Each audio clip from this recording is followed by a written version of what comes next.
व्याख्यामुद्रां करसारसिजैः पुस्तकं शङ्खचक्रे बिभ्रद्भिन्नस्फटिकरुचिरे पुण्डरीके निषण्णः अम्लानश्रीरमृतविशधेरंशविप्लावय नमाविर्भूयादनगमहिमा मानसे वागधीशः नमस्ते प्राणेश प्रणतविभवायावनिमगाः नमस्वामिन् रामप्रियतमनमन् गुरुगुण नमस्तुभ्यं भीमप्रबलतमकृष्णेष्ट भगवन्नमः श्रीमन्मध्वप्रदिश सुदर्शन्नो जय जय श्रीगुरुभ्यो नमः नारायणं सुरगुरुं जगदेकनाथं भक्तप्रियं सकललोकनमस्कृतं च त्रैगुण्यवर्जितमजं विभुमाद्यमीशं वन्दे भवग्रम् अमरासुरसिद्धवन्द्यं नारायणं नमस्कृत्य नरं चैव नरोत्तमं देवीं सरस्वतीं व्यासं ततो जयमुदीरये ಮಹಾಭಾರತದ ಚಿಂತಕರಿಗೆ ವಂದನೆಗಳು. ವ್ಯಾಸ ಮಹಾಭಾರತದ ಶಾಂತಿ ಪರ್ವದ 410ನೆಯ ಪ್ರವಚನ. ಶಿವನ 1000 ನಾಮಗಳ ಚಿಂತನೆಯಲ್ಲಿ ದಕ್ಷ ನಡೆಸಿಕೊಟ್ಟದ್ದನ್ನು ಧರ್ಮರಾಜ ಭೀಷ್ಮರಿಂದ ಕೇಳಿದ್ದಾನೆ. ರತನಾಗಿದ್ದಾನೆ ಕೇಳುತ್ತಾ. ಕೇಳಿಮೆಯಲ್ಲಿ ಅಪೂರ್ವವಾದ ಅನೇಕ ನಿಯಮಗಳ ಸಾಧ್ಯತೆಗಳಿಂದ ಈ ಚಿಂತನೆಯನ್ನು ದಕ್ಷ ನಡೆಸಿಕೊಟ್ಟಿದ್ದಾನೆ. ಶಿವನೊಳಗಿನ ಅತಿಶಯಿತವಾದ ಶಕ್ತಿಗಳನ್ನು ಆತ ಅನುಭವಿಸಿದ್ದಾನೆ. ದೇವರು ಕೊಟ್ಟದ್ದನ್ನು ಅದನ್ನು ನೆನಪಿಸಿಕೊಂಡಿದ್ದಾನೆ. ಅಂದರೆ ಅಂಧಕನ ಸಂಹಾರ ಆಗಲಿ, ತ್ರಿಪುರ ಸಂಹಾರ ಆಗಲಿ, ಅದು ಕೇವಲ ಒಬ್ಬ ಶಿವನಿಂದ ಆದದ್ದಲ್ಲ. ಅದರ ಬೆನ್ನ ಹಿಂದೆ ಅನೇಕ ಶಕ್ತಿಗಳು ಸೇರಿಕೊಳ್ಳುತ್ತವೆ. ಪ್ರಧಾನವಾಗಿ ನಾರಾಯಣನ ಅನುಗ್ರಹ, ಶಕ್ತಿ, ಸಂಬಂಧ. ಹಾಗಾಗಿ ಅದನ್ನೆಲ್ಲ ಗುಟ್ಟಾಗಿ ನಿಗೂಢವಾಗಿ ಕೊನೆಗೆ ಈಗ ಹೋರಾಟ ಆಗುತ್ತೆ. ಹೋರಾಟದಲ್ಲಿ ಒಂದು ಕಡೆಯ ರಾಜ ಗೆಲ್ತಾನೆ, ಮತ್ತೊಂದು ಕಡೆಯ ರಾಜ ಸೋಲ್ತಾನೆ. ಅದಾಗಲೇ ನಾನು ಹೇಳಿದೆ, ರಾಜ ಗೆಲ್ತಾನೆ, ರಾಜ ಸೋಲ್ತಾನೆ ಅಂತ. ನಿಜವಾಗಿ ರಾಜ ಹೋರಾಟಕ್ಕೆ ಹೋಗಿರುವುದಿಲ್ಲ. ದೇಶ ಗೆದ್ದಿತು, ದೇಶ ಸೋತಿತು ಅಂತ ನಾವೀಗ ಕೂಗ್ತೇವೆ. ಅಂದರೆ ಏನರ್ಥ? ಅಲ್ಲಿನ ಅಧ್ಯಕ್ಷನೋ ಪ್ರಧಾನಿಯೋ ಹೋರಾಟಕ್ಕೆ ಬರುವುದಿಲ್ಲ. ಎಲ್ಲ ವಿಂಗ್ ಕಮಾಂಡರ್ಸ್ಗಳಿರುತ್ತಾರೆ, ಸೈನ್ಯವೇ ಇದೆ. ಆದರೆ ಸೋಲು ಗೆಲುವು, ಅದರ ಗೋಲು ಹೋಗಿ ಸೇರುವುದು ಮುಖ್ಯ. ನಾನು ಹಾಗೆ ಒಳಗೆ ಕೂತಿರತಕ್ಕಂಥ ನಾರಾಯಣ, ಅವನೇ ಮುಖ್ಯವಾಗಿ ಆದೇಶಕನಾಗಿದ್ದರು, ವ್ಯವಸ್ಥೆ ನಡೆಸಿಕೊಟ್ಟಿದ್ದರು. ಸೈನಿಕರ ಸಂಬಳ, ಅದಕ್ಕೆ ಬೇಕಾಗಿರತಕ್ಕ ಸಹಾಯ ಮಾಡಿದರು. ಹಾಗಾಗಿ ಅದನ್ನೇ ಗಮನಿಸುವುದು, ತಿಳಿಸುವುದು. ಹೊರಗಿನ ವ್ಯಕ್ತಿಗಳನ್ನು ಹೇಳುವ ಕ್ರಮ ಇಲ್ಲ. ಹಾಗೆ ಮುಖ್ಯನಿಗೆ ಕೆಲವೊಮ್ಮೆ ಹೆಸರುಗಳನ್ನು ಕೊಟ್ಟು ಬಿಡ್ತಾರೆ, ಕಾಣುವವರಿಗೆ ಹೇಳಿಬಿಡ್ತಾರೆ. ನಿಜವಾದ ವ್ಯವಸ್ಥೆ, ಸತ್ಯ, ಜಯ ಅದು ದೇವರಲ್ಲಿ.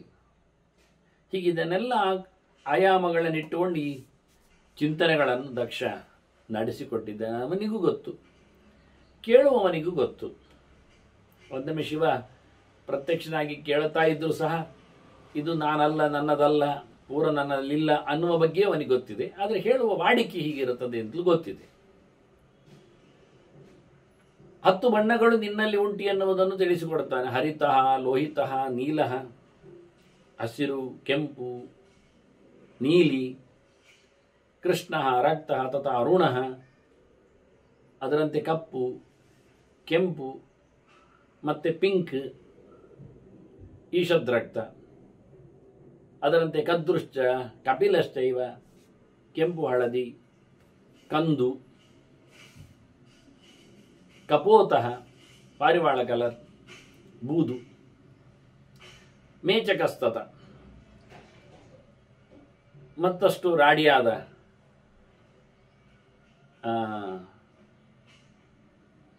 ಬಣ್ಣ.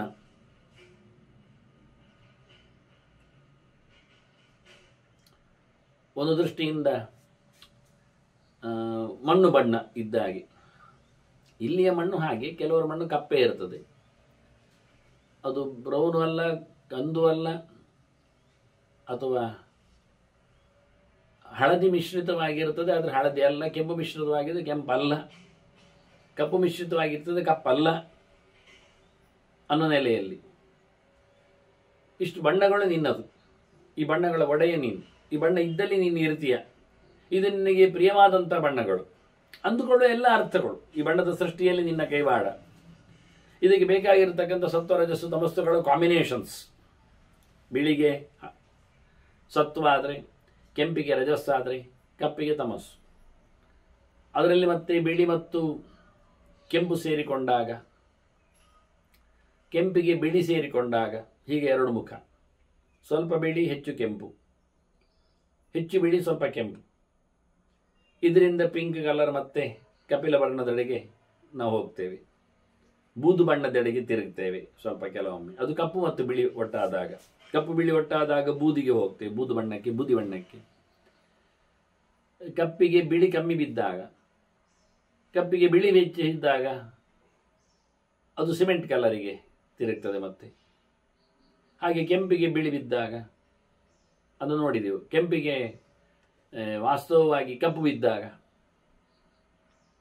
ಕಪ್ಪಿಗೆ ಕೆಂಪು ಬಿದ್ದಾಗ, ಇದರಲ್ಲಿಯೂ ಮತ್ತೆ ಹಳದಿ ಒಂದು ಪ್ರತ್ಯೇಕವಾಗಿ ಅದು ಮತ್ತೆ ಸೇರಿಕೊಳ್ಳುವ ಹಾಗೆ, ಅದನ್ನು ತೆಗೆಯುವ ಹಾಗೆ. ಕಪ್ಪಿನಲ್ಲಿ ಮತ್ತೆ ನೀಲಿಯನ್ನು, ಹಸಿರನ್ನು ಉಂಟು ಮಾಡಿಕೊಳ್ಳುವ ಹಾಗೆ. ಹೀಗೆಲ್ಲ ಅನೇಕ ಬಣ್ಣಗಳು ಹೇಗೆ ಮೂರರಲ್ಲಿ ಅಭಿವ್ಯಕ್ತಿಗೊಳ್ಳುತ್ತವೆ, ಮೂರಾಗಿ 9 10 ತೋರುತ್ತದೆ ಎನ್ನುವುದನ್ನು ತೋರಿಸಿಕೊಡುತ್ತಾರೆ. ನೀನು ಬಣ್ಣ ಇಲ್ಲದವನು ಹೌದು. ನಿನಗೆ ದೇವರಿಂದ ಬಣ್ಣ ಸೃಷ್ಟಿಯಾಗಿದೆ. ಅವರ್ಣಶ್ಚ ಸುವರ್ಣಶ್ಚ, ಹಳದಿಯವ ನೀನು, ಬಂಗಾರದ ಬಣ್ಣದವ. ವರ್ಣಕಾರ, ಲೋಕದಲ್ಲಿ ಚಿತ್ರಕಾರ ನೀನೆ, ಬಣ್ಣ ಬಳಿಯುವವ. ಘನೋಪಮಃ, ಮೋಡದಂತೆ ಕಪ್ಪು ಛಾಯವುಳ್ಳವ. ಸುವರ್ಣನಾಮ, ಬಣ್ಣದ ಹೆಸರು ನಿನಗೆ ಇದೆ. ಬಣ್ಣದ ಹೆಸರು ಉಳ್ಳವ ನೀನು. ನಿನ್ನನ್ನು ಶ್ವೇತ ಅಂತ ಕರಿಬಹುದು, ರಕ್ತ ಅಂತಲೂ ಹೇಳಲಿಕ್ಕೆ ಆಗ್ತದೆ, ಕೃಷ್ಣ ಅಂತಲೂ ಅನ್ಬಹುದು ಅನ್ನುವ ಹಾಗೆ ಬಣ್ಣದ ಹೆಸರು ನಿನಗಿದೆ. ತಥಾ ಸುವರ್ಣ ಪ್ರಿಯೇ ವಶ, ಬಣ್ಣಕ್ಕೆ ನೀನು ಇಷ್ಟನೂ ಹೌದು, ಬಣ್ಣವನ್ನು ಮೆಚ್ಚಿಕೊಳ್ಳುತ್ತೀಯ. ಅನೇಕ ಬಣ್ಣದ ಉಪಾಸನೆಗಳಲ್ಲಿ ನೀನು ಸೇರ್ತಿ. ತ್ವಮಿಂದ್ರಶ್ಚ ಯಮಶ್ಚೈವ ವರುಣಃ ಧನದಃ ಅನಲಃ. ನೀನು ಇಂದ್ರ, ಅವನಿಗೆ ಗೊತ್ತು ನಾನಿಲ್ಲ ಅಲ್ಲ ಅಂತ ಗೊತ್ತುಂಟು. ಸಣ್ಣದಾಯ್ತದು ಇಂದ್ರ ಹೇಳಿದರೆ, ಪ್ರಯೋಜನ ಇಲ್ಲ ಆಗ್ತದೆ. ಆದರೆ ನೀನು ಇಂದ್ರನನ್ನು ನೋಡಿಕೊಳ್ಳುವವ, ಅದು ಸತ್ಯ ಅರ್ಥ. ಹಾಗಾಗಿ ಲೋಕದಲ್ಲಿ ನೀನೇ ಇಂದ್ರನನ್ನು ಕೆಲಸ ಮಾಡು, ನೀನೇ ಇಂದ್ರ ಆಗ್ತದೆ. ಸೂರ್ಯಚಂದ್ರಗಳೆಲ್ಲ ಅವನ ಪ್ರತೀಕಗಳಾದ್ದರಿಂದ ಅದರಲ್ಲಿ ನೆಲೆಗೊಂಡವನು ರಾತ್ರಿ ಹಗಲು ಮಾಡೋದ್ರಿಂದ ನೀನೇ ಸೂರ್ಯ ನೀನೇ ಚಂದ್ರ ಹೇಳುವುದರಲ್ಲಿ ತಪ್ಪಿಲ್ಲ ತಾನೆ. ಅದರಂತೆ ಹಾಗೆ ನೀನು ಯಮನು ಸಂಹಾರ ರೂಪನು ಇದ್ದಿ, ಯಮನೊಳಗೆ ದಂಡಧರನಾಗಿದ್ದಿ. ವರುಣ, ನೀರಿನ ಅಧಿಪತಿಯೂ ಹೌದು. ಇವರೆಲ್ಲ ಅವನಿಗಿಂತ ಸಣ್ಣವರೆಲ್ಲ. ದೊಡ್ಡ ವಿಷಯ ಆದರೆ ಸರಿ, ಸಣ್ಣವರನ್ನು ನೀನು ಹೇಳುವುದಲ್ಲಿ ಲೆಕ್ಕ ಇಲ್ಲಲ್ಲ, ಆಗ್ತದೆ. ಅವರ ಕೆಲಸವು ನಿನ್ನ ಕೈಯಲ್ಲಿದೆ ಅಂತ. ಧನದ, ನೀನು ಕುಬೇರ, ಸಂಪತ್ತು ಕೊಡುವವ ನೀನೇ. ಅವ ನಿನ್ನ ಪ್ರಿಯಮಿತ್ರ. ಅನಲಹ, ಅಗ್ನಿ ನೀನು. ಮತ್ತು ಉಪಪ್ಲವ ಚಿತ್ರಭಾನು ಸ್ವರಭಾನು ಭಾನುರೇವಚ, ಸೂರ್ಯನು ನೀನೇ, ಚಂದ್ರನು ನೀನೇ. ಸೂರ್ಯ ಚಂದ್ರನನ್ನು ಕಬಳಿಸುವ ರಾಹುಕೇತುಗಳು ಕಬಳಿಸುವ ಆಗುವ ಗ್ರಹಣವು, ದೇಶದ ವಿಪ್ಲವ ಎಲ್ಲ ನೀನೆ. ಅಂದರೆ ನಿನ್ನ ಕಾರಣದಿಂದಲೇ, ನಿನ್ನ ಅಧೀನವಾಗಿ ಇವೆಲ್ಲ ನಡೀತದೆ ಅಂತ ಹೇಳಲಿಕ್ಕೆ ಕಾರಣ ಹೊರತು ನೀನೇ ಹಾಗೆ ಅದಾಗಿದ್ದರೆ ಅದು ಎರಡಾಗುವುದು ಹೇಗೆ? ನೀನು ನೀರು, ನೀನು ಬೆಂಕಿ ಅನ್ನುವಾಗ ಯಾವುದೋ ಒಂದು ಹೇಳಿ ಅಂತಾರೆ. ನೀರಾದರೆ ಬೇರೆ, ಬೆಂಕಿ ಆದರೆ ಬೇರೆ, ಅದು ಎರಡು ಆಗುವುದಿಲ್ಲ ಅಂತ. ಹಾಗೆ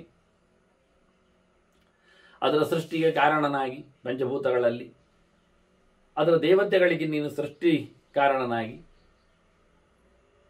ಅದನ್ನು ನಿಯಮಿಸಿಕೊಳ್ಳುವುದರಿಂದ ಅದನ್ನು ನೀನು ಅಂತ ಕರೆಯುವುದರಲ್ಲಿ ತಪ್ಪಿಲ್ಲ.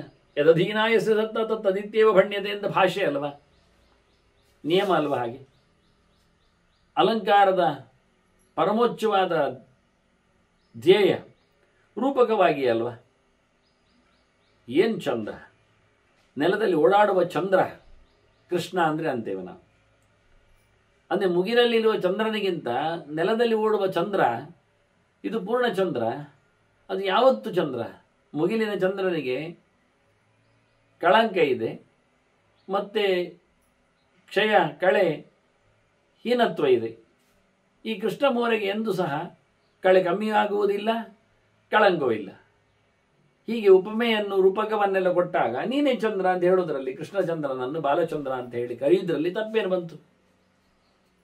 ಈ ಬಾಲಕ ಚಂದ್ರನಿದ್ದಾನೆ, ನೀನು ಸೂರ್ಯ, ಅದೇಕೆ ಒಮ್ಮೆ ಆಗುದು ಮಾರ್ಯಾರೆ? ಚಂದ್ರ ಹೇಳಿ ಆಯ್ತು ನೀವೀಗ, ಕೃಷ್ಣನನ್ನು ಸೂರ್ಯ ಹೇಗೆ ಹೇಳಿದ್ರೆ ನಾವು ಸೂರ್ಯ ಭಾರಿ ಪ್ರತಾಪಶಾಲಿ, ತೇಜಪುಂಜನಿದ್ದಾನೆ, ಬೆಳಕಿನ ಉಂಡೆ ಆಗಿದ್ದಾನೆ, ಅದು ಸತ್ಯವೇ.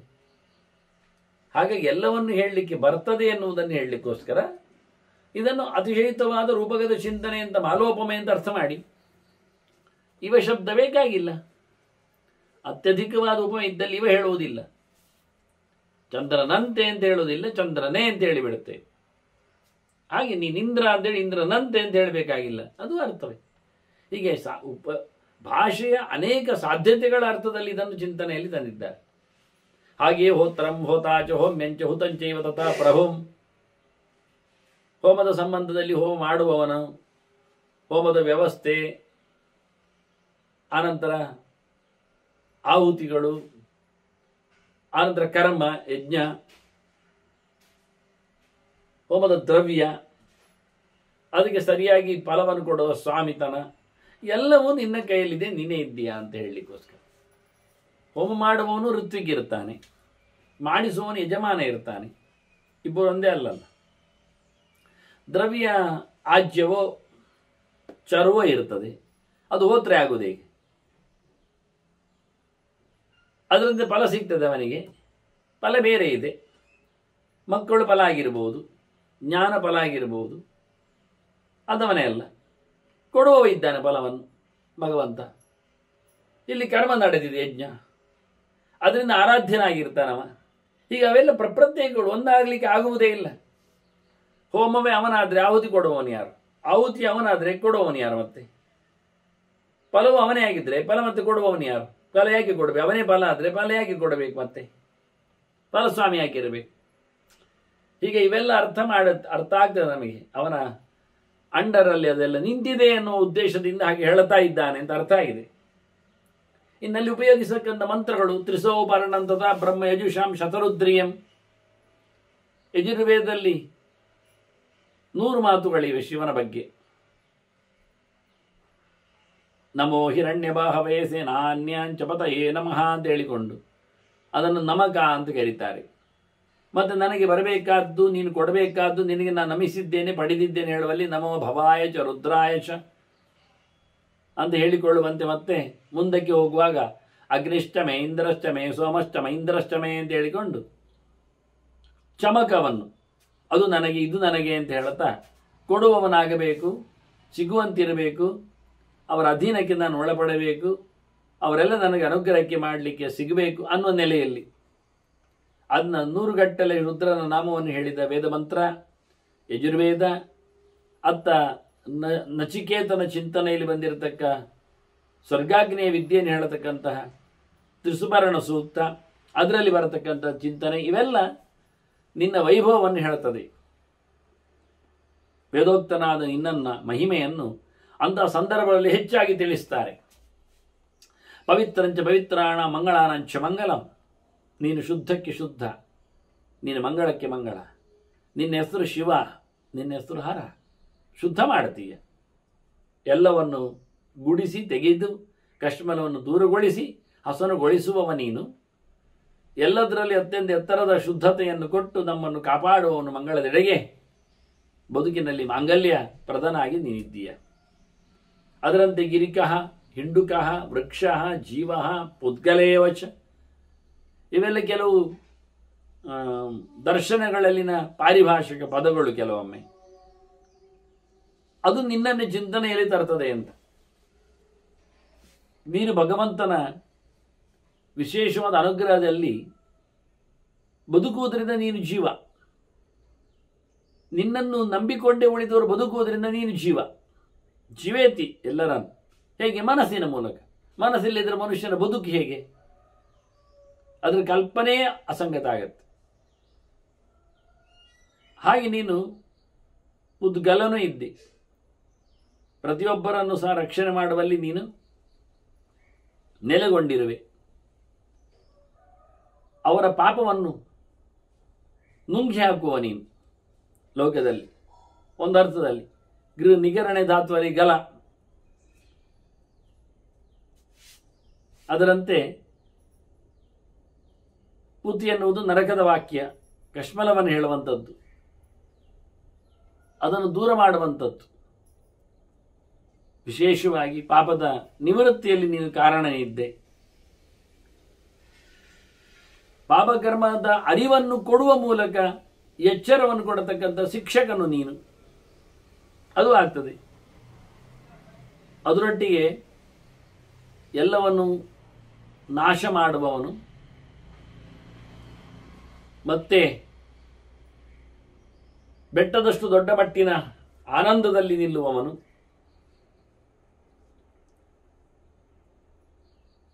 ಎಲ್ಲವನ್ನು ಹರಡಿಸುವವನು, ಎಲ್ಲದರ ಸೊತ್ತಿನೆಡೆಗೆ ನಿನ್ನ ಪಯಣ ಇದೆ. ಎಲ್ಲವನ್ನು ಹಿಡ್ಕೊಂಡು ನೀನು ಮುಂದಕ್ಕೆ ಹೋಗುವವನಾಗಿದ್ದೀಯ ಅನ್ನುವ ಅರ್ಥಗಳಲ್ಲೆಲ್ಲ ಈ ಶಬ್ದಗಳು. ಅದರಂತೆ ಪ್ರಾಣ, ಸತ್ವಂ, ರಜಃ, ತಮಶ್ಚೈವ, ಅಪ್ರಮಾದಸ್ತತ, ತಪ್ಪು, ಹಾರಾಟ ಹೋರಾಟಗಳು, ನಿದ್ರೆ ಆಲಸ್ಯಗಳು, ಎಚ್ಚರ ಅರಿವುಗಳು, ಇವೆಲ್ಲ ಗುಣಗಳಿಗೆ, ಈ ಎಲ್ಲ ಕರ್ಮಗಳಿಗೆ ತ್ರಿಗುಣಗಳನ್ನು ಉದ್ಬೋಧಗೊಳಿಸುವನಿದ್ದೀ ನೀನು. ಒಟ್ಟು ಚೇಷ್ಟಪ್ರದನಾದ ದೇಹದಲ್ಲಿನ ಪ್ರಾಣಾಪಾನ ವ್ಯಾನೋದಾನ ಸಮಾನಗಳು, ಇವುಗಳು ಮುಖ್ಯವಾಗಿ ಮುಖ್ಯಪ್ರಾಣನ ವಾಯುದೇವರ ರೂಪಗಳು. ಆದರೆ ಶಿವನ ರೂಪಗಳು ಇವೆ, ಶಿವಪುತ್ರರು ಇದ್ದಾರೆ ಮತ್ತೆ ಇದೇ ರೀತಿಯಾಗಿ ಪಂಚರು, ಅವರ ಹೆಸರಿಗೆ. ಅಂದರೆ ದೇಹದಲ್ಲಿ ಪ್ರಾಣ ಕೆಲಸ ಮಾಡುವಂತೆ, ಭಗವಂತ ಕೆಲಸ ಮಾಡುವಂತೆ ಶಿವನು ಸಹ ಅವಯವಗಳಲ್ಲಿ ನೆಲೆಗೊಂಡು ಅನೇಕ ಕ್ರಿಯೆಗಳನ್ನು ಮಾಡ್ತಾನೆ. ಪಂಚಭೂತಗಳಲ್ಲಿ ಅವನ ಅಸ್ತಿತ್ವ ಇರಲಾಗಿ ಪಾಂಚಭೌತಿಕವಾದ ಈ ದೇಹದಲ್ಲಿ ರುದ್ರನ ಪಂಚರೂಪಗಳು ನೆಲೆಗೊಂಡಿವೆ. ಜೊತೆಯಲ್ಲಿ ಆ ದೇವತಾ ಶಕ್ತಿಗಳಲ್ಲಿ ಅವನ ಶಕ್ತಿ ವಿಶೇಷ ಇದೆ. ಇಂದ್ರಿಯಗಳ ಗೋಲಕಗಳಲ್ಲಿದ್ದಾನೆ, ಇಂದ್ರಿಯಗಳಲ್ಲಿದ್ದಾನೆ. ಮತ್ತೆ ಮನಸ್ಸಿನ ಮೂಲಕ, ಅಭಿಮಾನಿಯಾದ ಮೂಲಕ ಆತ ಜೀವನನ್ನು ವಿಷಯದಡಿಗೆ ಎಳ್ಕೊಳ್ತಾನೆ, ಹಿಂದೆ ತರ್ತಾನೆ. ಅದನ್ನು ಜೀವನ ಕಂಟ್ರೋಲ್ ಇದೆ, ಮಾನಸವಾದಂಥ ಒಂದು.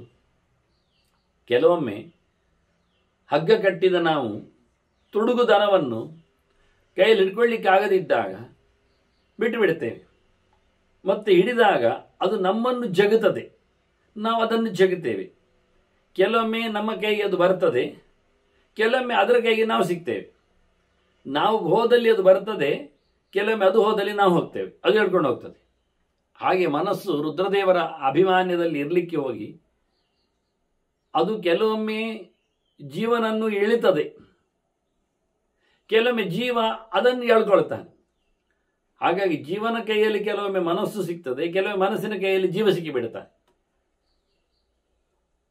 ಗೊಂದಲಕ್ಕೆ ಹೋಗ್ತದೆ. ಹೇಗೆ ಅಂದರೆ, ಈ ಗಲಾಟೆ ಮಾಡುವ ದನವಾದ ಕೈ ಹಗ್ಗವನ್ನು ನಾವು ಹಿಡ್ಕೊಂಡಾಗೆ ಅದು ನಮ್ಮನ್ನು ಎಳಿಬಹುದು, ನಾವು ಅದನ್ನು ಹೇಳ್ಕೊಳ್ಬಹುದು. ಕನ್ಫ್ಯೂಸ್. ಹಾಗೆ ಮನಸ್ಸಿನ ಒಂದು ದೇವತೆಯ ಶಿವನ ವ್ಯವಸ್ಥೆಯಲ್ಲಿ ಉನ್ಮೇಷಶ್ಚ ನಿಮೇಷಶ್ಚ ಕ್ಷುತಂ ಜೃಂಭಿತಮೇವಚ, ಕಣ್ಣು ಮುಚ್ಚುವುದು, ಕಣ್ಣು ತೆರೆಯುವುದು, ಇದು ನಿನ್ನ ಕೈಯಲ್ಲಿ. ಕ್ಷುತಂ ನಿಷ್ಠೀವನಂ, ಜೃಂಭಣಂ, ನಿಷ್ಠೀವನ ಹೇಳಲಿಲ್ಲ ಇಲ್ಲಿ. ನಿಷ್ಠೀವನ ಅಂದರೆ ಉಗುಳುವುದು ಒಂದು ಅರ್ಥ. ಜೃಂಭಣ ಅಂದರೆ ಬಾಯಿ ಹಾಕಳಿಕೆ, ಮಾಡುವುದು, ಆಲಸ್ಯದ ಲಕ್ಷಣ, ಶ್ರಮದ ಚಿಹ್ನೆ. ಇನ್ನೊಂದು ಸೀನುವುದು, ಮಧ್ಯೆಯಲ್ಲಿ ಸೀನುವುದು, ಸೀನುವುದೆಲ್ಲ ಅಕ್ಷಿ ಬರುವುದು. ಇಕ್ಷ್ವಾಕು ಹುಟ್ಟಿದ ಹಾಗೆ ಅಲ್ವ ಹೇಳುವುದು. ಅದರಂತೆ ಸೀನಿದಾಗ ಅಂತ ಹೇಳು, ಸೀನುವುದು ಎನ್ನುವುದಾಗ ಅಕ್ಷಿ ಮಾಡಿದಾಗ ಅಂತ. ಒಮ್ಮೆಲೆ ಅವರು ಯಾವುದೋ ಒಂದು ಧೂಳಿನ ಅಥವಾ ಇನ್ನಿತರ ಮುಖ್ಯವಾಗಿ ಒಗ್ಗರಣೆ ಎಸೆದಾಗ ಆ ಸಾಸಿವೆ, ಅದಕ್ಕೂ ಮೊದಲಿಗೆ ಮೆಣಸು, ಘಾಟಿ ಮೆಣಸು, ಕೆಂಪು ಮೆಣಸು ಎಣ್ಣೆಯಲ್ಲಿ ಬಾಣಲೆಯಲ್ಲಿ ಹುರಿದಾಗ ಅದು ಹೆಚ್ಚು ಸೀದು ಹೋದರೆ, ಕರಟಲಿಕ್ಕೆ ಬಂದರೆ ಆ ಘಾಟ್ ಮನುಷ್ಯನಿಗೆ ಆಗುವುದಿಲ್ಲ. ಅವನಾಗ ಮೂಗನ್ನೆಲ್ಲ ಆಡಿಸ್ತಾನೆ, ಸುತ್ತಮುತ್ತಲೇ ಸದ್ದನ್ನು ಎಬ್ಬಿಸ್ತಾನೆ. ಆಗ ಕೆಲವೊಮ್ಮೆ ಅವನಿಗೆ ಬಾಯು ಸಹ ತೆರೆಯಲ್ಪಡ್ತದೆ. ಹೀಗಾಗಿ ಸಿಂಪಡಿಕೆ ಎಂಜಲು ಆಗಲಿಕ್ಕೆ ಬರ್ತದೆ. ಇದಕ್ಕೆಲ್ಲ ಕಾರಣ ನೀನಿದ್ದಿ ಅಂತಂದ್ರೆ ಮನಸ್ಸು ಹಗುರವಾದಾಗ, ಶ್ರಮ ವಹಿಸಿದಾಗ ಇವೆಲ್ಲ ಲಕ್ಷಣಗಳು.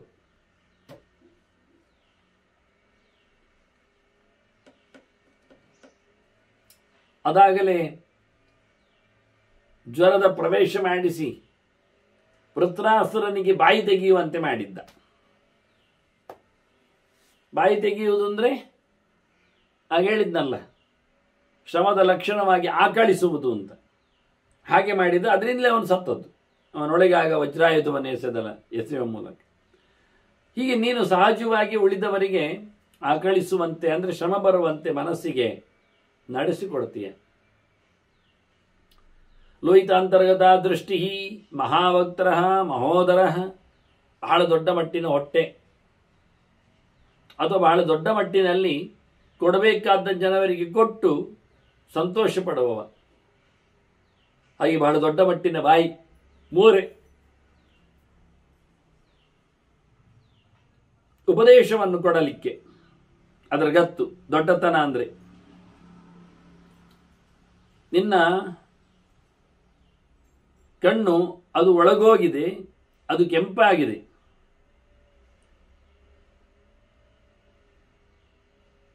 ಕೆಂಪು ಎನ್ನುವುದು ಪ್ರಜೆಗಳ ಪಾಲನೆಯ ಲಕ್ಷಣ, ಅದು ಕಪ್ಪು ಸಂಹಾರದ್ದಾದರೆ.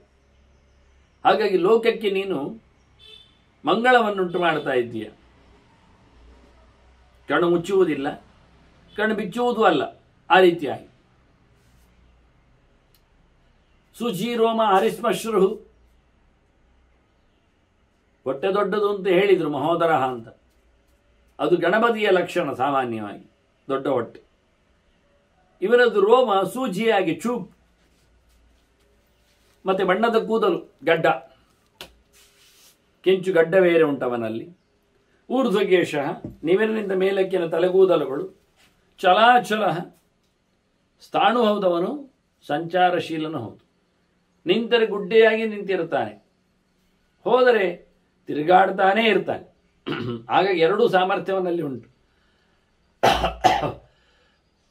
ಗೀತವಾದಿತ್ರ ತತ್ವಜ್ಞ, ಗೀತವಾದನಗ ಪ್ರಿಯ. ಹಿಂದೆ ಬಂದಿದ್ದಿದ್ದು ಸಂಗೀತದ ಬಗ್ಗೆ, ಅವನಿಗೆ ನೃತ್ಯದ ಬಗ್ಗೆ ಒಲಮೆ ಹೇಗಿದೆ ಅಂತ. ಹಾಗಾಗಿ ಹಾಡುವಲ್ಲಿ, ವಾದ್ಯ ನುಡಿಸುವಲ್ಲಿ ಏನೆಲ್ಲ ಸಬ್ಜೆಕ್ಟುಗಳಿವೆ, ಥಿಯರಿ, ಅದು ಚೆನ್ನಾಗಿ ಗೊತ್ತವನಿಗೆ. ಅದರ ಮೇಲೆ ಒಲುಮೆ ಇದೆ ಅವನಿಗೆ.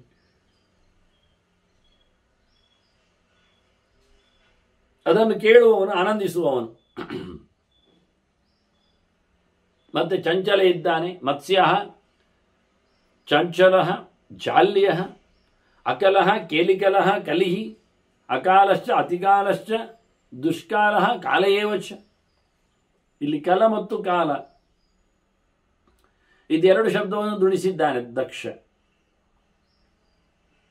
ಎರಡು ಅರ್ಥ ಒಂದೇ ಇರುತ್ತೆ. ಕಾಲ ಅಂದರೆ ಸಂಹಾರ ಮಾಡುವುದು ಒಂದು ಅರ್ಥದಲ್ಲಿ, ಕೊಡುವ ಅರ್ಥದಲ್ಲಿ ಅದಕ್ಕುಂಟು ಸಂಕಲನ, ವ್ಯವಕಲನ ಅಂತ. ಹಾಗಾಗಿ ಕಾಲ ಅದು ತೆಗಿಲಿಕ್ಕೂ ಬರ್ತದೆ, ಕೊಡ್ಲಿಕ್ಕೂ ಆಗ್ತದೆ.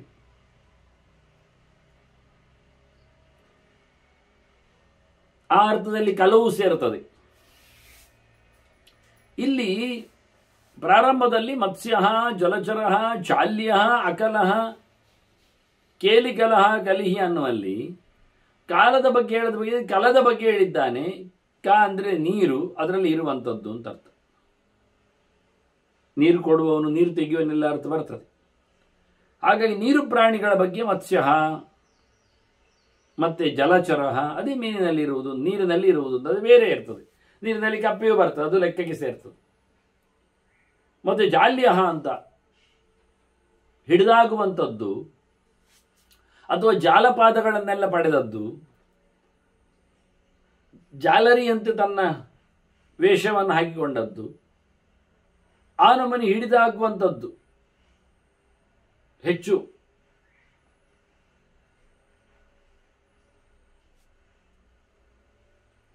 ಅದು ಮಕರ, ಮೊಸಳೆ.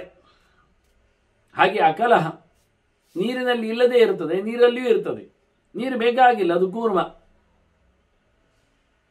ಕೇಲಿಕಲಹ ನೀರಿನಲ್ಲಿ ಆಡುವವನು. ಮತ್ತೆ ಗಲಿಹಿ ಹೊರಗಿಯೂ ಜಗಳಕ್ಕೆ ಸಿಗುವವನು.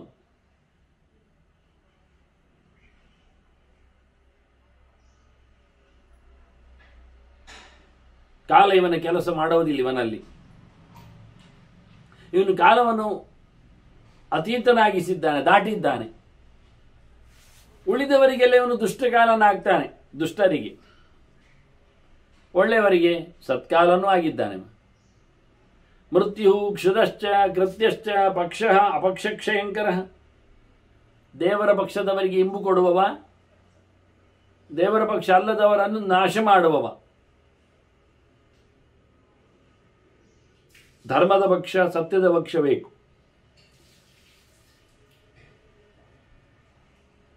ಮನುಷ್ಯ ಪಕ್ಷದಲ್ಲಿರಬೇಕು, ಪ್ರಾಣಿಗಳಂತೆ ವರ್ತಿಸಬಾರದು. ಅಂಥವರನ್ನು ನಾಶ ಮಾಡ್ತಾನೆ. ಒಳ್ಳೆ ಕೆಲಸ ಮಾಡತಕ್ಕಂಥ ಯೋಗ್ಯತೆ ಉಳ್ಳ ದೇವತೆ ಇವ. ಹಾಗೆ ಹರಿತವಾದ ಆಯುಧದಂತೆ ಇವನು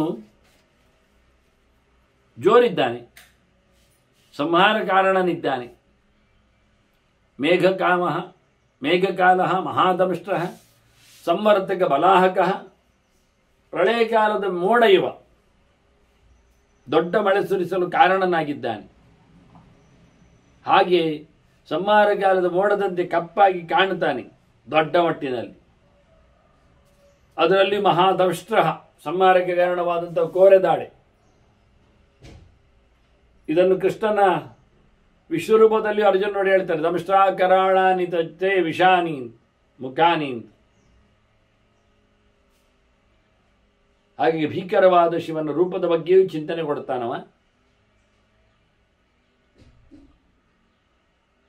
ಭಯಂಕರ ಮೇಘದ ಹಾಗೆ ಬೆಳೆದು ನಿಂತವನ ಆ ಕಪ್ಪಿಗೆ ಬಂದಿದ್ದಾನೆ ಈಗ. ಗಂಟೋ ಘಂಟಃ ಘಟಿ ಘಂಟಿ ಚರುಚೇಲಿ ಪಿಲಿ ಮಿಲಿ ಮಿಲಿ, ಇವೆಲ್ಲ ರುದ್ರ ಮಂತ್ರದಲ್ಲಿರತಕ್ಕಂಥ ಸಂಗತಿಗಳು ಅಂತೇಳಿ ತೋರಿಸಿಕೊಡ್ತಾರೆ.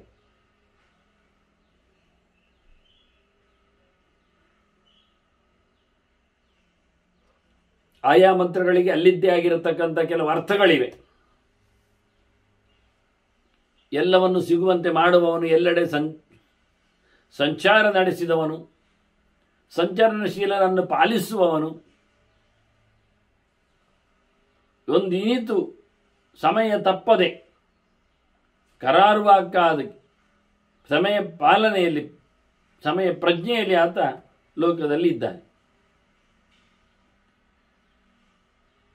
ಹಾಗಾಗಿ ಎಲ್ಲವನ್ನು ನಡೆಸಿಕೊಡ್ತಾನವನು. ಘಟಯತಿ, ಮನಸ್ಸಿದ್ದರೆ ಕೆಲಸ ಆಗ್ತದೆ. ಕೆಲಸ ನಿಲ್ಲಬೇಕಾದರೆ ಮನಸ್ಸು ಹೊರಗೋಗಬೇಕಾಗ್ತದೆ. ಹಾಗಾಗಿ ಪ್ರತಿಯೊಬ್ಬರಲ್ಲಿ ಕೆಲಸ ಆಗುವಂತೆ ಮಾಡುವವ ಮನಸ್ಸು ಕೊಟ್ಟು, ಕೆಲಸ ಆಗದಂತೆ ನಡೆಸುವವ ಅವನೇ.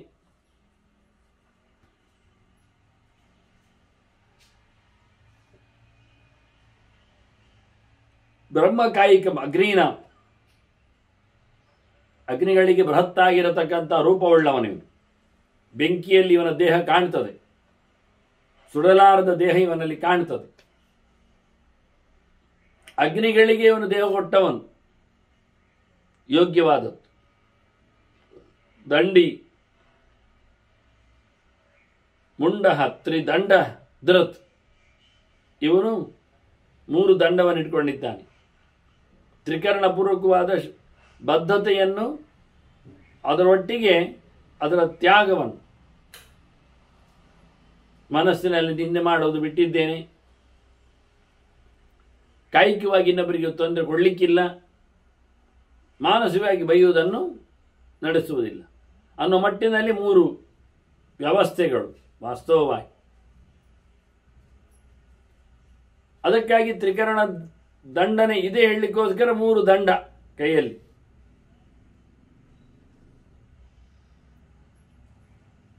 ಸನ್ಯಾಸಿಗಳನ್ನು ಸಹ ಯತಿ ಧರ್ಮಗಳನ್ನು ಸಹ ಬೆಂಬಲಿಸುವ ಮುಖ ಇಲ್ಲಿದೆ. 3 ಕಾಲದಲ್ಲಿಯೂ ದಂಡವನ್ನು ಹೊತ್ತಿರ್ತಾನೆ ಎನ್ನುವುದು ಇನ್ನೊಂದು ಅರ್ಥ. ತ್ರಿದಂಡ ಧೃತ್, ಎಲ್ಲಿಯೂ ಅದನ್ನು ಬಿಟ್ಟಿರುವುದಿಲ್ಲ, ಮಲಗುವಾಗ ಮಾತ್ರ. ಪ್ರತಿ ಕರ್ಮಾಂಗಗಳಲ್ಲಿಯೂ ಅದು ಬೇಕೇ ಬೇಕು. ಹೀಗಾಗಿ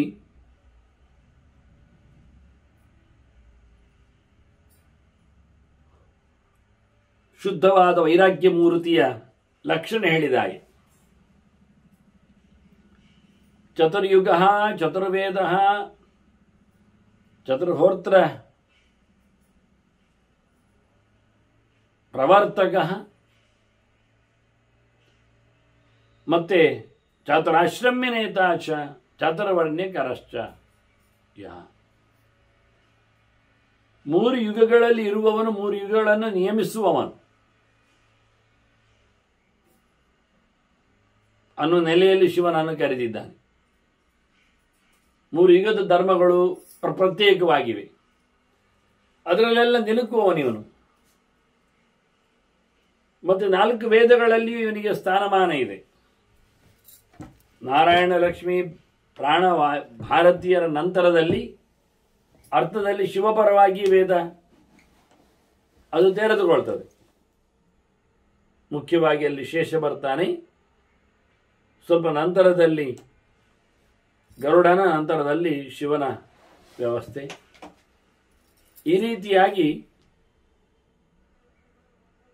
ಎಲ್ಲ ಯುಗಧರ್ಮಗಳನ್ನು ವೇದಗಳಲ್ಲಿ ವಾಚ್ಯನಾಗಿ ಯುಗಧರ್ಮಗಳನ್ನು ನಡೆಸಿಕೊಡುವವನಾಗಿ ಮೇಲಿನ 4 ಜನರನ್ನು ಹೊರತುಪಡಿಸಿದರೆ ಬ್ರಹ್ಮವಾಯುಗಳು, ಸರಸ್ವತಿ ಭಾರತೀಯರು, ಲಕ್ಷ್ಮೀನಾರಾಯಣ ಅಲ್ಲದ ನಂತರದಲ್ಲಿ ವೇದದ ವಾಚ್ಯನಾಗಿ ಬರ್ತಾನೆ.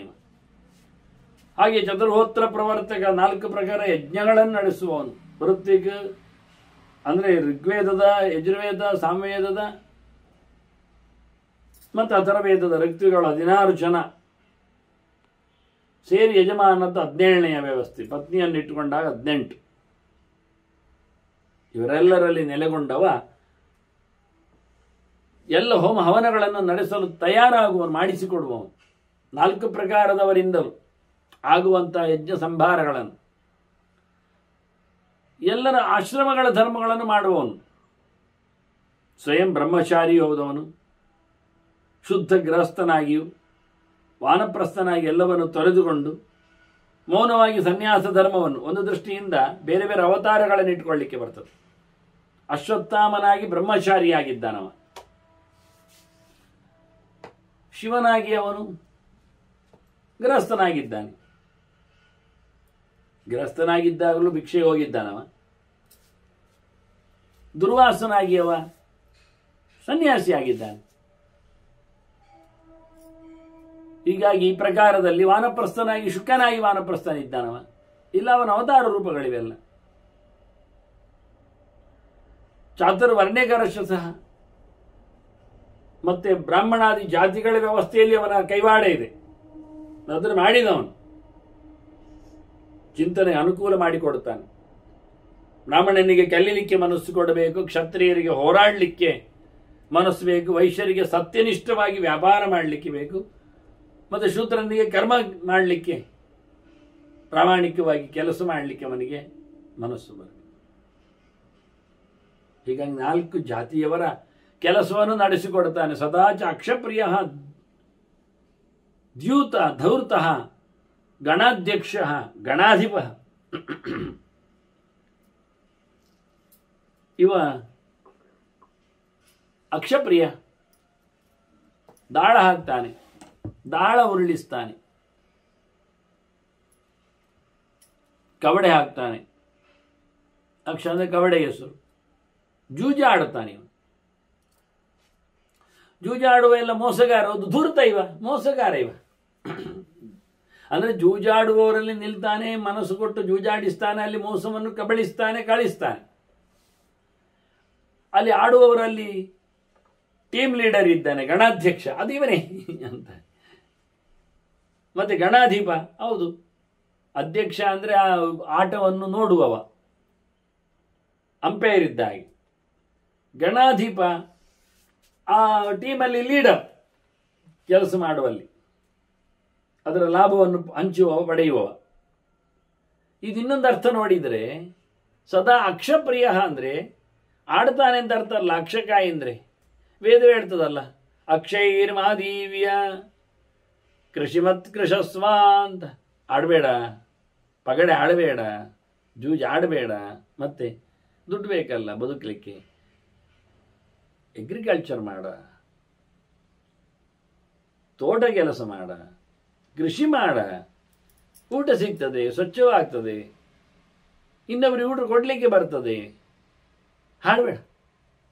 ಹಾಗಾಗಿ ಇಲ್ಲಿ ಸದಾಚ ಅಕ್ಷಪ್ರಿಯ ಉಂಟಲ್ಲ, ಅಂದರೆ ಅಕ್ಷ ಅಂದರೆ ಅಕಾರದಿಂದ ಕ್ಷಕಾರೋದ್ರಿಂದ ಲೆಟರ್ಸ್ ಅಂತ ಅರ್ಥ ಅಲ್ವಾ, ಅಕ್ಷರ ಅಂತ ಅರ್ಥ ಅಲ್ವಾ, ದಿನ ಓದುತ್ತಾನೆ ಅಂತ ಅರ್ಥ. ಓ, ಹಾಗಾದ್ರೆ ನೀವೆಲ್ಲ ಓಡ್ತೀರಿ ಈಗ. ಯಾಕೆ ಓದ್ಲಿಕ್ಕಲ್ಲ, ಇದನ್ನು ಕೇಳಿದ್ದೆ ಓಡಬೇಕಾಗ್ತದೆ ಅಂತ ಓಡುದು. ಓಡು ಪ್ರಿಯ ಅಲ್ಲ, ಓದು ಪ್ರಿಯ, ಸದಾ ಅಕ್ಷಪ್ರಿಯ. ಮತ್ತೆ ಧೂರ್ತ ಉಂಟಲ್ಲ, ಅದಕ್ಕೆ ಇಲ್ಲಿ ಉಂಟು ಸದಾ ಚಾಕ್ಷಪ್ರಿಯೋ ಧೂರ್ತ, ಅಲ್ಲಿ ಅಧೂರ್ತ ಅಂತ ಕಾಣ್ತದೆ ಅಲ್ವಾ. ಹಾ, ಮತ್ತೆ ಧೂರ್ತ ಅಂದರೆ ದೂರ ಮಾಡಿದವ, ಏನನ್ನು? ನಿದ್ದೆಯನ್ನು, ಸೋಮಾರಿತನವನ್ನು, ಬೇಜಾರನ್ನು, ಇವನ್ನೆಲ್ಲ ದೂರ ಮಾಡಿಕೊಳ್ತಾನೆ. ಅದು ಮಾಡಬೇಕು, ಆಗ್ತದೆ. ಈಗ ಊಟ ಸುಲಭವ, ಆಗ ನಾವೆಲ್ಲ ದೂಡಿ ಬರುವುದಿಲ್ಲ. ಎಲ್ಲ ಕೈಕಾಲುಗಳನ್ನೆಲ್ಲ ಬೇಕಾದಾಗಿ ಸೇರಿಸಿಕೊಂಡು, ಕುಳ್ಳಿರಿಸಿಕೊಂಡು, ನಿಲ್ಲಿಸಿಕೊಂಡು ಎಲ್ಲ ಸುಮಾರಾಗಿ 32 ಜನರನ್ನು ಸೇರಿಸ್ತೇವೆ ಊಟಕ್ಕೆ. ಅಂದರೆ ಹಲ್ಲುಗಳನ್ನು ಅದು ಬಿದ್ದು ಹೋಗ್ತದೆ, ಬಿದ್ದು ಹೋದರೆ ಮತ್ತೆ ಇಕ್ಕಿಕೊಳ್ತೇವೆ, ಅಲ್ಲದು ಸಿಗುವುದಿಲ್ಲ, ಬೇರೆ ಇಡ್ತೇವೆ. ನೋಡಿ, ಬಿಟ್ಟದ್ದು ಅಂತುಂಟು ನಾವು ಇಲ್ಲ. ಹಾಗಾಗಿ ಎಷ್ಟು ಕಷ್ಟಪಡ್ತೇವೆ ನೋಡಿ. ನಾಲಿಗೆಯಲ್ಲಿ ದುಡಿ ಕೊಟ್ಟು ನೋಡಿ. ಆ ಗ್ರೈಂಡರ್ನ ಕಥೆಯನ್ನು ಎಷ್ಟು ಚೆನ್ನಾಗಿ ನಮ್ಮ ಬಾಯಿ ಮಾಡಿದೆ. ದೇವರು ಮೊದಲು ಕೊಟ್ಟ ಗ್ರೈಂಡರ್ ಅದು. ತನ್ನಷ್ಟಕ್ಕೆ ಹಲ್ಲು ದೂಡುವುದು, ಇದು ನಾಲಿಗೆ ದೂಡುವುದು, ಹಲ್ಲದನ್ನು ಜಗಿಯುವುದು. ಹಲ್ಲು ಜಗಿಲಿಕ್ಕೆ ನಾಲಿಗೆ ದೂಡಿ ಕೊಡ್ತದೆ ನೋಡಿ. ತನ್ನಷ್ಟಕ್ಕೆ ಹೀಗೆ ಮಾಡಿ ದೂಡಿ ಕೊಟ್ಟು, ಹೊರಳಲ್ಲಿ ಆಗಿದ್ದಾಗ ಬೇಳೆಗಳನ್ನೆಲ್ಲ ದೂಡಿ ಕೊಟ್ಟ ಹಾಗೆ. ಕೆಲವೊಮ್ಮೆ ನಾವು ಕೈಯಲ್ಲಿ ಮಾಡೋದುಂಟು, ದೂಡಿ ಕೊಡೋದುಂಟು. ಆಗ ಮಧ್ಯೆಯಲ್ಲಿ ಕುಟ್ಟುವವರು ಕೈ ಬೆರಳಿಗೂ ಕುಟ್ಟುವುದುಂಟು, ಇಲ್ಲ ಅಂತಲ್ಲ. ಆದರೆ ಕುಟ್ಟುವವರು ಬೇರೆ ಆದ್ರಿಂದ ನಮ್ಮ ಕೈ ಕುಟ್ಟಿ ಸಾರಿ. ಕೆಲವೊಮ್ಮೆ ನಾವೇ ಅರಿಯುವಾಗ ಕೈ ಕೊಟ್ಟು ಅದಕ್ಕೆ ಚಿಕ್ಕ ಮಾಡಿಕೊಂಡದ್ದಿಲ್ವಾ, ಉಂಟು. ಹಾಗೆ ಹಲ್ಲು ಕೆಲವೊಮ್ಮೆ ನಾಲಿಗೆಯನ್ನೇ ಕಚ್ಚುವುದುಂಟು. ಅದಕ್ಕೆ ಭಾರಿ ಬೇಗನೆ ಕೊಡಬೇಕು ಅಂತ ಅದಕ್ಕೆ ಹೇಳೋದು, ಮೆಸೇಜ್ ಕೊಡೋದು, ಪಕ್ಕ ಮಾಡಿ ಕೊಡು ಮಾರಾಯ. ಹಾಗೆ ಕೈಯಲ್ಲಿ ನೋಡಿ ಬಾಯಿಯೊಳಗೆ ತುಂಬಿಸುವುದು, ತುರುಗಿಸುವುದು, ತೆಗ್ದ ಇಟ್ಟ ಅಲ್ಲಿ ತಿನ್ನಲಿಕ್ಕೆ ಬುರುಸೋತಿರ್ಲಿಕ್ಕೆ ಬಾಯಿ ತೆಗೆಯುವುದಿಲ್ಲ, ಕೈಯಲ್ಲಿ ಇಟ್ಕೊಂಡು ಕಾಯ್ತಾನೆ ಕೆಲವೊಮ್ಮೆ ಆ ಮಾಡಲಿಕ್ಕೆ. ಕೊನೆಗೆ ಎಲ್ಲರೂ ಬಾಯಿ ಕಚ್ಚುವುದು ಉಂಟು, ಬೆರಳು ಕಚ್ಚುವುದು ಉಂಟು, ಇಲ್ಲ ಅಲ್ಲ. ಗಮ್ಮತ್ ನೋಡಿ, ಎಲ್ಲ ಎಷ್ಟು ನೋಡಿ ಸಮಾಜ ಇದೆಲ್ಲ ಹೇಳಿಕೊಡ್ತಾರೆ ಅವರು. ಗಣಾಧ್ಯಕ್ಷ ಮತ್ತೆ ಹೌದು, ಸಂಘದ ಒಡೆಯ ಗಣಾಧಿಪ ಹೌದು. ಮತ್ತೆ ಅಧ್ಯಕ್ಷ ಸ್ಥಾನ ಬೇರೆ, ಲೀಡರ್ ಬೇರೆ. ಮುಂಚೂಣಿಯಲ್ಲಿ ಇರ್ತಾನೆ ಅಧ್ಯಕ್ಷನ, ಎಲ್ಲವನ್ನು ಸೂಪರ್ವೈಸರ್ ಅಂತ ಅರ್ಥ. ಅಧ್ಯಕ್ಷ ಅಂದರೆ ಸೂಪರ್ವೈಸರ್, ಎಲ್ಲವನ್ನು ನೋಡುವವ ಮೇಲಿಂದ ಮೇಲೆ. ಅಧಿಕಾಕ್ಷ, ಹೆಚ್ಚು ಕಣ್ಣಿನವ ಅಂತ ಅರ್ಥ. ಕಣ್ಣು ಹೆಚ್ಚು ಓಡಿಸುವ ಅಂತ ಅರ್ಥ. ಎಲ್ಲರ ಮೇಲೆ ಕಣ್ಣಿಟ್ಟವ ಅಂತ ಅರ್ಥ. ಒಳ್ಳೆ ಭಾಳ ಲೈಕ್ ಉಂಟು. ರೈಟರ್ ಏನು ಅರ್ಥ ಬೇಕಾದ್ರೆ ಕೊಡಿ ನೀವು ಅದಕ್ಕೆ ಹೆಸರುಗಳನ್ನು. ಆ ಎಲ್ಲ ಶಬ್ದವನ್ನು ಶಿವನಲ್ಲಿ ಪ್ರಯೋಗ ಮಾಡಿದ್ದ. ರಕ್ತ ಮಾಲ್ಯಾಂಬರಧರ ಗಿರಿಕ ಗಿರಿಕಪ್ರಿಯ, ಕೆಂಪು ಬಟ್ಟೆ ಹುಟ್ಟಿದ್ದಾನೆ, ಆದ್ರಿಂದ ಅವನು ಸಹ ಕೆಂಪು ಬಟ್ಟೆಯವ. ಇವ ಮಹೋದರ ಇದ್ದಾನೆ, ಆದ್ರಿಂದ ಅವನು ಮಹೋದರ. ಯಾರು? ಅವನ ಮಗ ಗಣಪತಿ. ಗಣಪತಿಯು ಕೆಂಪು ಬಟ್ಟೆಯವ, ಇವ ಕೆಂಪು ಬಟ್ಟೆ. ಆದ್ದರಿಂದ ಶಿವನು ದೊಡ್ಡ ಹೊಟ್ಟೆಯವ, ಅವನು ದೊಡ್ಡ ಹೊಟ್ಟೆಯವನಿಗೆ. ಮತ್ತೆ ಶಿವನು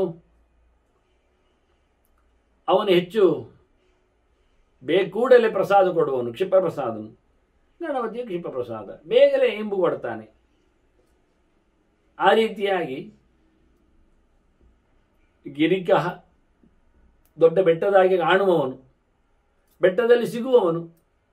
ಗಿರಿಕ ಪ್ರಿಯ, ಗಿರಿಯಲ್ಲಿ ಕೂತವರಿಗೆ ಭಾರಿ ಇಷ್ಟ ಅವನು. ಮತ್ತೆ ತಿನ್ನುವಲು ಗೃಹ ನಿಗರಣೆ ಅಂತ ಅರ್ಥ ಮಾಡಿದರೆ ಆನಂದದ ಅನುಭವಿ. ಅನಂತಾಭಿಗಳಿಗೆ ಇಷ್ಟ ಇವ, ಸೈಲೆಂಟ್ ಶಿವ ಅಂದರೆ ಹಾಗೆ. ಶಿಲ್ಪಿಕ ಶಿಲ್ಪಿನಾಂ ಶ್ರೇಷ್ಠ ಸರ್ವಶಿಲ್ಪ ಪ್ರವರ್ತಕ, ಕೆತ್ತುವವನು, ಕೆತ್ತುವವರಲ್ಲಿ ಅಗ್ರಗಣ್ಯನು, ಕೆತ್ತಿಸುವವನು, ಎಲ್ಲ ಕೆತ್ತನೆಗಳಿಗೆ ಕಾರಣನು. ಕಲ್ಲಿನ ಶಿಲ್ಪ, ಮಣ್ಣಿನ ಶಿಲ್ಪ, ಯಾವುದೇ ಶಿಲ್ಪಿ ಶ್ರೇಷ್ಠನಾದ ತುಷ್ಟುವಿನಲ್ಲೆಲ್ಲ ನೆಲೆಗೊಂಡವನು, ಆ ಶಿಲ್ಪವಿದ್ಯೆಯನ್ನು ಹೇಳಿಕೊಟ್ಟವನು, ಅದು ಗೊತ್ತಿರುವವನು, ಅದರ ಪ್ರವರ್ತಕನು, ಲೋಕದಲ್ಲಿ ನಡೆಸಿಕೊಡುವವನು. ಭಗನೇತ್ರಾಂಕುಶಶ್ಚಂಡ ಪೂಷ್ಣೋ ದಂತ ವಿನಾಶನ. ನೋಡಿ ಕಥೆಯಲ್ಲಿ ಹೇಳಿಕೊಂಡ್ರವರು, ಭಗನ ಕಣ್ಣಿಗೆ ಅಂಕುಶ ಹಾಕಿದವನು. ನೋಡಿ ಯಾಕೆ ಹೇಗೆ ಅದನ್ನು ಕೊಯ್ದ ಅಂತ ಗೊತ್ತಾಗ್ತದೆ. ಅಂಕುಶದಿಂದ ಚುಚ್ಚಿದ್ದು. ಭಗನೇತ್ರಾಂಕುಶ, ಭಗನ ಕಣ್ಣಿಗೆ ಅಂಕುಶನಾದವನು. ಚಂಡ ಭಾರಿ ಜೋರಿದ್ದಾನೆ. ಮತ್ತೆ ಪೂಷ್ಣೋ ದಂತ ವಿನಾಶನ, ಪೂಷನ ಹಲ್ಲನ್ನು ಉದುರಿಸಿದವನು, ಹೊಡೆದಾಗ ಇಲ್ಲ ಮಾಡಿದವನು. ಸ್ವಾಹ ಸ್ವತಃ ವಷಟ್ಕಾರ ನಮಸ್ಕಾರ ನಮೋ ನಮಃ, ಈ ಎಲ್ಲ ಪದಗಳು ಅವನನ್ನು ಹೇಳುತ್ತವೆ. ಎಲ್ಲವೂ ಅವನಿಗಾಗಿ ತ್ಯಾಗ ಮಾಡಿದ್ದವುಗಳು. ಸ್ವಾಹ ಒಳ್ಳೆ ರೀತಿಯಿಂದ ಕೊಡುವಂಥದ್ದು, ಸ್ವಧಾ ತುಂಬ ಅರ್ಥ ಇದೆ ಅದಕ್ಕೆ, ತುಂಬ ಅಂದರೆ ತುಂಬವೇ. ಸ್ವರೂಪಭೂತವಾದ ಆನಂದವನ್ನು ಹೊತ್ತು ನಿಂತವನೊಂದು ಒಂದು ಅರ್ಥ. ಒಳ್ಳೆ ರೀತಿಯಾಗಿ ಚಿಂತನೆ ಮಾಡ್ತಾನೆ, ಅಧೀಯತೆ ಅಂತ, ಅದು ಒಂದು ಅರ್ಥ. ಅಂದರೆ ಭಗವಂತ ಅಲ್ವಾ, ಅವನನ್ನು ಯಾವತ್ತು ಹೊತ್ತವನು ಅಂತ ಅರ್ಥ, ಅವನಿಗಾಗಿ ನಿಂತವನು ಅಂತ ಅರ್ಥ, ಅವನನ್ನು ಕೊಡುವವನು ಅಂತ ಅರ್ಥ, ಅವನನ್ನು ಧಾರಣೆ ಮಾಡಿದ್ದಾನೆ ಅಂತ ಅರ್ಥ. ಸ್ವಂ ದತ್ತೆ ಸ್ವಂ ದದಾತೀಚ. ಎಷ್ಟು ಅರ್ಥ ಬೇಕು. ಒಂದು ನಾಮವನ್ನೇ, ನಾವೊಂದು ಸಣ್ಣ 2 ಅಕ್ಷರವನ್ನೇ ಅವನ ಚಿಂತನೆಯನ್ನು ನೋಡಿಕೊಂಡ್ರೆ ಮುಗಿಲಾರದು. ಪಿತೃಗಳಿಗೆ ಭಾರಿ ಇಷ್ಟವಾದ ಸ್ವಧಾ ಸ್ವಧಾ ಸ್ವಧಾ ಅಂತ ಹೇಳಿದರೆ ಆಯ್ತು, 3 ಸರ್ತಿ ಹೇಳಿದರೆ. ನಾನು ಪಿತೃ ಸಮೀಕ್ಷೆಯಲ್ಲಿ ಇದನ್ನೆಲ್ಲ ತಿಳಿಸಿಕೊಟ್ಟಿದ್ದೇನೆ. ಅಲ್ಲಿ ಅರ್ಥ ವಿವರಣೆ ಕೊಡ್ಲಿಕ್ಕೆ ಹೋಗಲಿಲ್ಲ. ಇಲ್ಲಿ ಶಿವನ ಚಿಂತನೆಗೆ ಬಂದಾಗ ಇರಲಿ ಅಂತೇಳಿ. ಆದಹ ಸ್ವಧಾಮನು ವೇದದಲ್ಲಿ ಇರತಕ್ಕ ಶಬ್ದ ಅದು. ಮತ್ತೆ ದದಾನ ನಾಮ ಯಜ್ಞೇಯಂ ಪುನರ್ಗರ್ಭತ್ವ ಮೇರಿರೆ. ಮತ್ತೆ ವಷಟ್ 6 ಗುಣ ಉಂಟು, ಅದು ಸರಿಯೇ. ಜ್ಞಾನಾದಿಗಳು ಭಗವಂತನ ಇರುವಂತೆ ನಿನ್ನಲ್ಲಿಯೂ ಇದೆ. ವಷಟ್ಕಾರ, ಮತ್ತೆ ನಮಸ್ಕಾರ, ಯಾವಾಗಲೂ ನಿನ್ನ ನಮಾಜ್ ಮಾಡ್ತಾ ಇದ್ದಿ, ದೇವರಿಗೆ ತಲೆ ಬಗ್ಗಿಸಿದ್ದಿ, ಕೈ ಮುಗಿದಿದ್ದಿ, ಮಾತಿನಲ್ಲಿ ಈ ದೇವರನ್ನು ಸ್ತುತಿಸ್ತಾ ಇರುವೆ. ಹಾಗಾಗಿ ನಿನಗೆ ನಮೋ ನಮಃ, ಎಲ್ಲವೂ ನಿನಗಾಗಿ ಬಿಟ್ಟುಕೊಟ್ಟಿದ್ದೇನೆ. ಗೂಢವ್ರತಃ ಗುಹ್ಯತಪಃ ತಾರಕಃ ತಾರಕಾಮಯ, ನಿಗೂಢವಾದ ನಿನ್ನ ಚರ್ಯೆಗಳು ಕಾಣುವುದಿಲ್ಲ, ಯಾರು ಬರುವುದಿಲ್ಲ ನಿನ್ನಲ್ಲಿಗೆ ಸ್ಮಶಾನಾದಿಗಳಲ್ಲಿ. ಹೃದಯ ಗುಹೆಯಲ್ಲಿ ಕೂತ ಭಗವಂತನ ನಿರಂತರ ನೆನಪಿಸಿಕೊಳ್ಳುವವನು ನೀನು. ಎಲ್ಲರನ್ನು ದಾಟಿಸ್ತೀಯ, ನೀನು ದಾಟಿದ್ದೀಯ. ಧಾತ ವಿಧಾತ ಸಂಧಾತ ವಿಧಾತ ಧಾರಣೋ ಧರ, ಹೊತ್ತವನು ಹೊತ್ತವನು ಹೊತ್ತವನು ಹೊತ್ತವನು, ಯಾರನ್ನು ಏನನ್ನು ಎಲ್ಲಿ ಹೇಗೆ ಎಲ್ಲವೂ. ಅದನ್ನು ಸಾಮಾನ್ಯವಾದದ್ದನ್ನು ಹೊತ್ತಿದ್ದಿ, ವಿಶೇಷವಾಗಿಯೂ ಧಾರಣೆ ಮಾಡ್ತೀಯ, ಎಲ್ಲವೂ ಬೀಳದಂತೆ ಹಿಡಿದಿದ್ದೀಯ, ಆನಂತರ ಎಲ್ಲವನ್ನು ಸಹ ಒಂದಕ್ಕೊಂದು ಹೆಣೆದು ಕೊಂಡಿದ್ದೀಯ. ಅಂತಹ ಧಾರಣ ಶಕ್ತಿ ನೀನೆ. ಬ್ರಹ್ಮ ತಪಶ್ಚ ಸತ್ಯಂಚ ಬ್ರಹ್ಮಚರ್ಯಂ ಅಥಾರ್ಜವಂ, ಪರಿಪೂರ್ಣವಾದಂತಹ ಎಚ್ಚರ, ಚಿಂತನೆ, ಮಾತಿನಲ್ಲಿ ಸತ್ಯ, ಅದರಂತೆ ದೈಹಿಕವಾದಂತಹ ದೇವರತ್ತಿನ ಎಚ್ಚರ, ಬ್ರಹ್ಮಚರ್ಯ, ನೇರ ನಡೆನುಡಿ, ಎಲ್ಲ ಗುಣಗಳು ನಿನ್ನಿಂದ ಬರ್ತವೆ. ನೀನು ಅದಕ್ಕೆ ಕಾರಣನಾಗಿದ್ದೀಯ. ಭೂತಾತ್ಮ, ಪಂಚಭೂತಗಳ ಸ್ವರೂಪನು, ಪಂಚಭೂತಗಳಿಗೆ ಆಹಾರವನ್ನು ಕೊಡುವವನು. ಭೂತಗಿರತ್, ಭೂತ ಸೃಷ್ಟಿ ಮಾಡಿದವ. ಭೂತಃ, ಅದರ ಮೊದಲಿದ್ದವ ನೀನು. ಭೂತ ಭವ್ಯ ಭವೋದ್ಭವ, ಒಳ್ಳೆಯದನ್ನು ನಡೆಸಿಕೊಡುವವನು, ಹಿಂದೆ ಆದದ್ದನ್ನು ಒಳ್ಳೆಯ ರೀತಿಯಲ್ಲಿ ಮಾಡಿಕೊಡುವವನು. ಭೂಹು ಭುವಃ ಸ್ವರಿತಶ್ಚೈವ, ನಿನಗೆ ಭೂ ಎನ್ನುವ ಅಕ್ಷರವು ಸೇರಿಕೊಂಡಿದೆ, ಭುವಶಬ್ದವು ಸೇರಿಕೊಳ್ತದೆ, ಸ್ವಶಬ್ದವು ಸೇರಿಕೊಳ್ತದೆ. ಎಲ್ಲೆಡೆ ತುಂಬಿದ್ದೀಯಾ, ಎಲ್ಲಕ್ಕಿಂತ ವಿಲಕ್ಷಣನಾಗಿದ್ದೀಯಾ, ಆನಂದವನ್ನು ಪಡಿತಾ ಇದ್ದೀಯಾ. ಧ್ರುವ ದಾಂತಹ ಮಹೇಶ್ವರ, ಶಾಶ್ವತನು, ನಿಗ್ರಹವುಳ್ಳವನು, ಎಲ್ಲರ ಒಡೆಯನು, ದೀಕ್ಷಿತನು, ಅದೀಕ್ಷಿತ, ಪರಮಾತ್ಮನ ವಿಷಯದಲ್ಲಿ ದೀಕ್ಷೆ ನಿನಗೆ. ರಕ್ಷದೀತ್ಯೇವ ವಿಶ್ವಾಸ ಅಂತೇಳಿ, ದೇವರ ದಾಸನೇ ನಾನಿದ್ದೇನೆ ಅಂತ ಹೇಳಿಕೊಳ್ಳುವ ದೀಕ್ಷೆ ನಿನ್ನದು. ಕ್ಷಾಂತ, ಎಲ್ಲವನ್ನು ಕ್ಷಮಿಸ್ತೀಯ. ದುರ್ದಾಂತ, ಯಾರಿಂದಲೂ ಬಗ್ಗಿಸ್ಲಿಕ್ಕೆ ಆಗೋದಿಲ್ಲ. ಅದಂತ ನಾಶನ, ಯಾರು ಬಗ್ಗುವುದಿಲ್ಲ ಅವನ ಮುಗಿಸ್ತೀಯ. ಅದನ್ನು ನೀನು ಸಂವರ್ತ ಸಂಪ್ರವರ್ತಕ, ಎಲ್ಲವನ್ನು ಆಗಿಸುವವನು, ಆಗಿಬಿಟ್ಟವನು. ಮತ್ತೆ ನೀನು ಕಾಮಃ ಬಿಂದು ಅಣು ಸ್ಥೂಲ, ಸಣ್ಣವನು ದೊಡ್ಡವನು ದಪ್ಪದವನು, ಕರ್ಣಿಕಾರ ಸಜಪ್ರಿಯ. ಒಂದು ದೃಷ್ಟಿಯಿಂದ ಕರವೀರ ಅಂತಲೇ ಹೇಳಬಹುದು. ಕರವೀರದ ಮಾಲೆಗೆ ಅಥವಾ ಕಣಗಿಲೆ ಎರಡನ್ನು ಕರೀತಾರೆ. ಕರ್ಣಿಕಾರ ಅಂದರೆ ಕಣಗಿಲೆಯನ್ನು ಹೇಳುತ್ತೆ. ಕಣಗಿಲೆಯ ಮಾಲೆಗೆ ನೀನು ಒಗ್ಗಿಕೊಳ್ಳುವವ. ಇತ್ತೀಚೆಗೆ ಕೆಲವೆಲ್ಲ ಯತಿದಾಂತರು ಸಮೇತ ಅದನ್ನು ಹಾಕ್ಕೊಂಡು ಮೇರಿತಾರೆ. ಅದು ಕೆಂಪು ಮಾಲೆ. ಕಣಗಿಲೆ ಕೆಂಪು ಇರ್ತದೆ, ಬಿಳಿ ಇರುವುದಿಲ್ಲ ಅಲ್ಲ, ಇರ್ತದೆ. ನಿನ್ನ ಮೋರೆಗಳು ನೋಡ್ಲಿಕ್ಕೆ ಹೋದರೆ ಸುಮುಖ, ದುರ್ಮುಖ, ಅಮುಖ. ನಿನ್ನ ಮೋರೆ ಇಲ್ಲ, ಮೋರೆ ಉಂಟು ಭೀಮಮುಖ, ಅಗ್ನಿಮುಖ. ಎಲ್ಲಿ ಹೋರಾಟಕ್ಕೆ ಬಂದಾಗ ನಂದಿಮುಖ, ಆನಂದದ ಮೋರೆ ನಿನ್ನ. ನಂದಿಮುಖ, ಭೀಮಮುಖ ಭಯಂಕರ ಮುಖ, ಸುಮುಖ ಚಂದಮೋರೆ, ದುರ್ಮುಖ ಹಾಳು ಮೋರೆ. ಯಾರ ಮೋರೆಗೆ ಹೇಗೆ ಬೇಕೋ ಹಾಗೆ ಮೋರೆ ನಿನಗೆ. ಕೆಲವರಿಗೆ ಮೋರೆ ಇಲ್ಲ, ಅಮುಖ, ಅದು ಆಗು ಅಂತ. ಚತುರ್ಮುಖ ಬಹುಮುಖ, ಸುತ್ತ ನೋಡಿದರೆ 4 ಮೋರೆ, ಎತ್ತ ನೋಡಿದರೆ ಅಲ್ಲಿ ಮೋರೆ. ಹಾಗಾಗಿ ಕೆಲವರಿಗೆ ನೀನು ಅಗ್ನಿ ಮೋರೆ, ಬೆಂಕಿ ಮುಖ, ಬಿಸಿ ಮುಖ. ಹೀಗೆ ಬಹುಮುಖದ ಶಿವನ ಚಿಂತನೆಯನ್ನು ಮಾಡಿದ್ದಾನೆ. ಮತ್ತೊಂದಿನದ ಚಿಂತನೆ ಬಾಕಿ ಇದೆ. ಮಗದೊಮ್ಮೆ ಸೇರುವ ವಂದನೆಗಳೊಂದಿಗೆ ಶ್ರೀಕೃಷ್ಣ ನಾರಾಯಣ ನಾರಾಯಣ.